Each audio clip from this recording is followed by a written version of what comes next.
Hello po.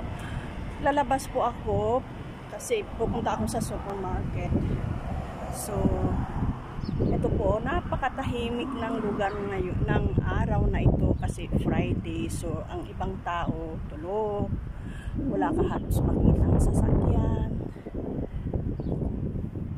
Hindi, until tomorrow kasi ang weekend nga po nila na nasabi ko is Friday and Saturday.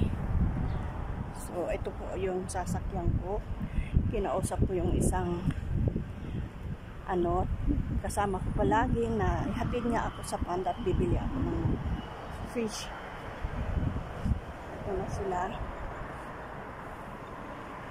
Hindi na mainit. Hindi na masakit yung init kasi malamig. Para bang nag-aani na sa atin months of November, ganun. So, sige po. Mamaya na lang po ulit. At ako yung pupunta sa supermarket. Bibili ng paborito kong isda. Sige po. Bye-bye po. Ingat.